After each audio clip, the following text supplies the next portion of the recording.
Tunga lafiya ka samba flani mugan ani nani programu e ma min be no ko terrain ti bolo terrain be tunga lafiya bolo banangoroni kaw fe no terrain kelen la bela jele titre foncier di 15 sur 20 ibse ka dogo ni sara kalo ero war keme duruni bi wolonvla ani saba awo ero war keme duruni bi wolonvla ani saba fo san kele o konnala walma ero war keme saba ni bishege kalo tan ani shegin konnala terrain yere musaka se fa wari million nani ani wa keme ni kla terrain sara la terrain papier alebeke itay e ma mi fana be no ko terrain bi bolo ibe fe ka jo amusaka beti bolo yoroni kele e se ki se no tunga lafiya ka tona ni oye pari no so jo ton o mala samba flani mugan anan to sebon ulu damnena villa simple ale million mugan ani wore a ton wari ero war keme duru ani e bishegi etage duplexi ale million binani ani flay a ton wari ero war keme wolonvla ani bishegi ni fe ka i to sebe awle anga nega juru strala e mami fana be no ko appartement kadigi tunga lafiya na appartement ke banangoroni kaw fe no appartement songo e million mugan ani nani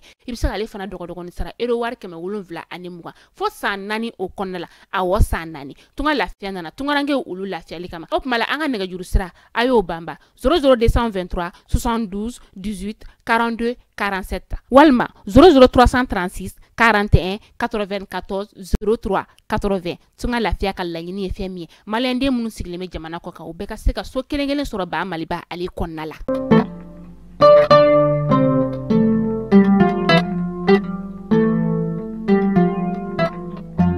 Octobre kalo klitan ani shegin samba flani mugan ani saba aw munu ban fle sanga na ka wakati anga bololo sira klingin na bela jelenka mali kono ya kata se mali ko kana ma ambe aw fola danti folimina kuna funi ale wati selini ayo bismillah.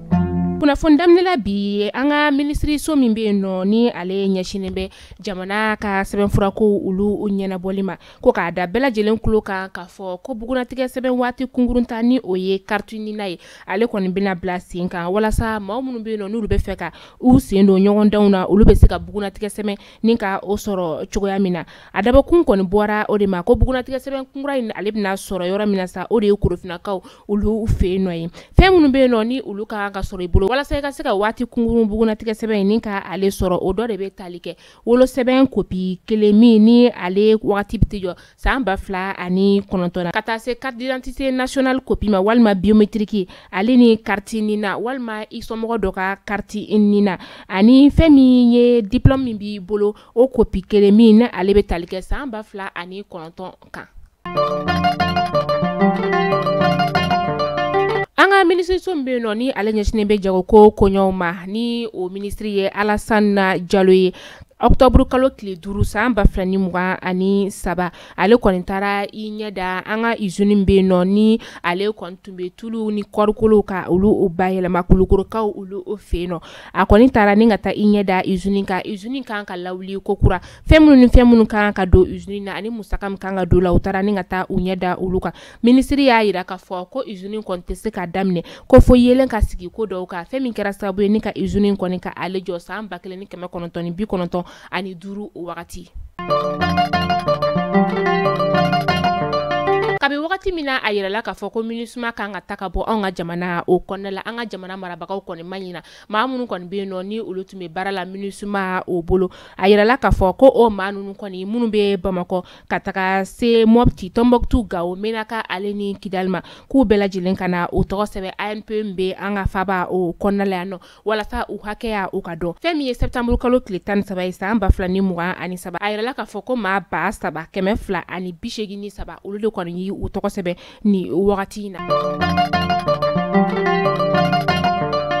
ameta gawko ulu ufe no gawna lamini kon konnala anga fintigila kaw kon be larawili la shufela ulula wala sa ka se ka dugula maw hakli sigi chogoya mina o klala ka ira dugula maw la ka fo ko ni larawili kon dabara wala sa ka se ka dugula maw ni ka se ka ulunu bolla mina ka ulu kisi ba ma wala tigila maw ulu utorama o klala ka lanyini min ke dugula maw fe o de ko dugula maw kon ka se ka deme duma wala sa u kani bara en koni alibe se ka sinsin ka taga fe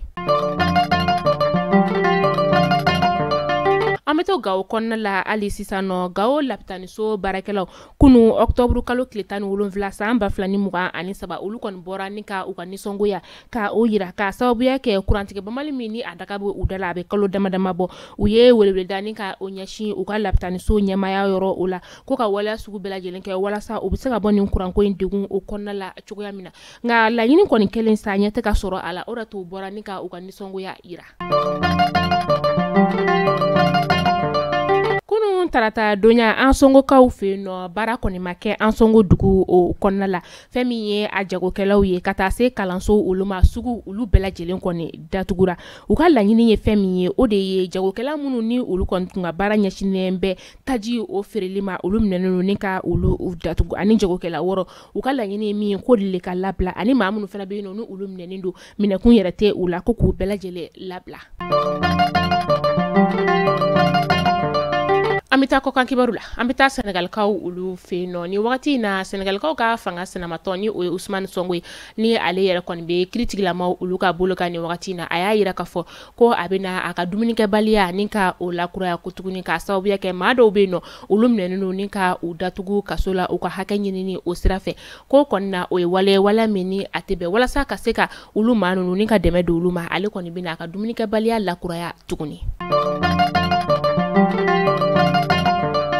Ametaga Côte d'Ivoire ka jamana o konna la Côte d'Ivoire jamana nyema ale koni ya yira ka fɔ ko kunu tarata donya ministri kuraw ulu koni sigira ni kunnafoniya indira Abdourahmane Nassissé ale fɛ ni ale président secrétaire général ye a yira la ka fɔ ko gouvernement kura yɛrɛ ɲɛmaya be maa min bolo sa o de Robert Begere Mambe ye a ye maa 37 ni ka wele lase ulu ma a maa 37 la muso 6 de be a la ani ministri caman be no munu ni ulu seginna ka na u nɔ la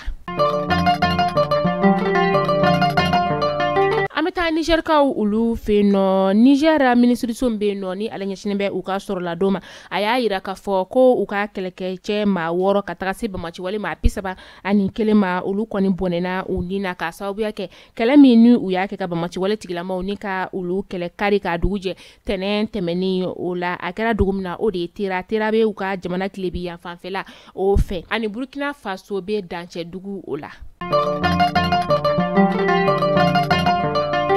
Gabonkaw fɛnɛ fe no Gabonkaw ka jamana ɲɛma kɔrɔ ale furumuso ni o ye Sylvia Bongo ye kabini dansigira ale cɛ ka fanga la wagati mina utukalo o labana u kɔni tun be fintigilakaw ka lakɔlɔsi o kɔnɔna la u ye a furumuso yɛrɛ kɔni minɛ alamusa tɛmɛnen ni ka taa bila Libreville la kasobonba o kɔnɔna la ka sababuya kɛ ko a sen yera jamana kodɔw olu la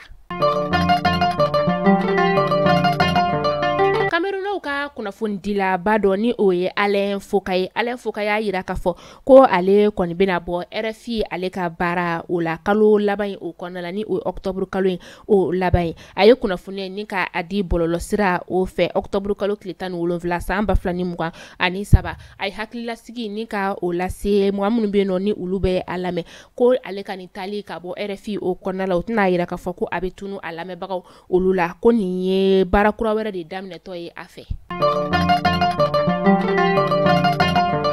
Agence mondiale de l'aviation civile et commerciale ko Air France kɔni ye €20 millions ani 5 ni ka o de perdu Mali ni Burkina Faso ni Niger kɔni u ka nalibaliya anw ka jamana nunu olu kɔnɔna o la u ka fɔla sa fɛn min ye €20 millions 10 u be o de sɔrɔ kalo o kalo ni jamana 3 ni ɲɔgɔn cɛ Mali kunnafoni jabara na jabaw ni kunnafoni damara tun bi an bolo kɔrɔ bi ni ka da kelen na bɛɛ lajɛlen kulo kan hakila aw ye faamuyali caman ni ka o sɔrɔ an ka bi kunnafoniyaw olu la ni ala ma an ka jɔna aw ni an bɛ ɲɔgɔn sɔrɔ sini inshallah kunnafoni kuraw olu kɛnɛ kan aw kana ɲina yana an ka kunnafoni datugu tunga lafiya de an ka kunnafoni ale jukɔrɔma don dɔ bɛ ni wagati na tɛrɛ min tunga lafiya bolo banangɔrɔnikaw fɛ yen nɔ tɛrɛ in kelen la bɛɛ lajɛlen titre foncier 15/20 sefa wari $1,400,000 ani 100,000 i bɛ se k'a dɔgɔdɔgɔnin sara kalo kalo wari 573 ani 7 fo kalo 12 walima kalo 18 wari 782 ani 2 ni kila terrain sara la terrain papier ale be kite tunga lafiya kɔnɔna na tungarange ulu lafiyali kama aw k'an bɛn